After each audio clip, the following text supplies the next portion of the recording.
I had to cover up my toesy woesies last night because it was cold. Here we are for the second morning in a row, waking up the numbers in the low and mid 30s in some circumstances. 34 in Hamilton and Vineland, 35 for Trenton, 36 in Cherry Hill, below the freezing point to the north and west in Dover and Highbridge. But of course, with the winds off the ocean out of the southeast, you're going to be warmer in places like Atlantic City and Cape May, low to mid 40s for our friends at the coast. So it's not everywhere that is bone-chillingly cold, just those of us on the mainland. We got some morning sunshine out there, that's good, but it's not going to stay that way all day, all right? We got this pretty potent cold front that is in western Pennsylvania, the Ohio Valley right now. That's going to get here mid to late afternoon and certainly by the evening. And boy, are the winds ever going to be picking up, and some heavy rain is possible. But the good news is it's not an all-day affair, all right? If you remember on Friday, we were kind of going back and forth with the timing of all this. I believe a good chunk of the day is going to be dry. Get your errands done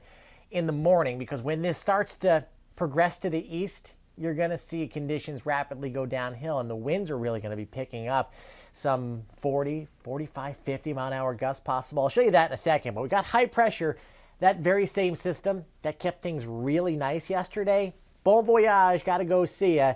That's going to be moving off to the east, and it's also going to be helping bring in those winds. That's going to be an issue.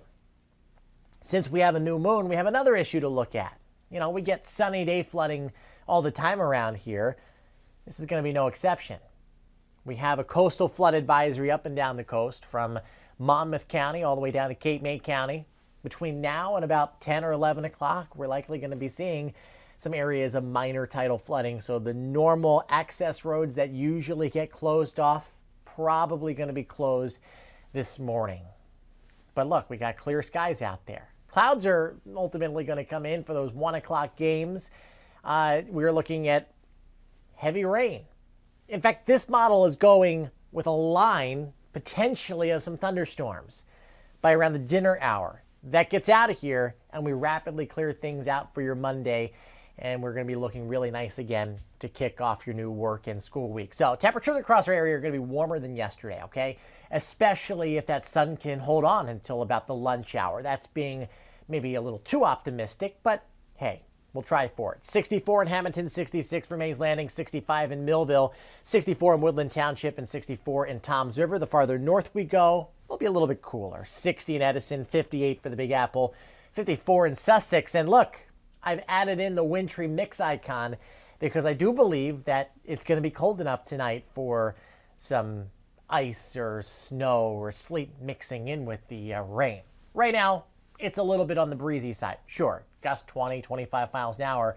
But later on this afternoon, we're going to see these numbers bump up into the 30s, around 40 miles an hour. Then as the cold front is right on top of us, and I think this is highly dependent on if we can get that heavy rain. Does it tap into the low-level jet stream that is roaring overhead? If that's the case, a big if, but I'd rather have you prepared for that possibility. You could be looking at gusts, especially at the coast, around 54 miles an hour. In Atlantic City, 52 in Cape May, even upper 40s, around 50 on the mainland.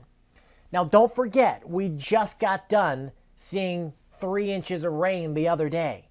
More rain on top of that. The ground is soggy. Some power outages are possible if we get the trees to be blown over onto those power lines. And these winds are going to be out of the south and the southeast. Then as the front comes through, still windy. I think gusts to around 40 miles an hour possible tomorrow, but they'll be out of the northwest eventually. So for tonight, it's not going to be as cold because we're going to have the wind. Wind creates friction. Friction creates a little bit more heat. So lower 40s for much of the state with the exception of the higher elevated neighborhoods. Tomorrow, as we're heading back to work and school, pretty decent stuff. Partly to mostly sunny skies, temperatures in the low to mid 50s. Now here's your 7-day. One thing you're going to notice, we got a lack of rain. That's good, a lack of any kind of storm systems. Temperature is generally below average. We should be at about 55. We are below that through Thursday. Then we start to inch back up, claw our way back above normal by Friday and Saturday around 60.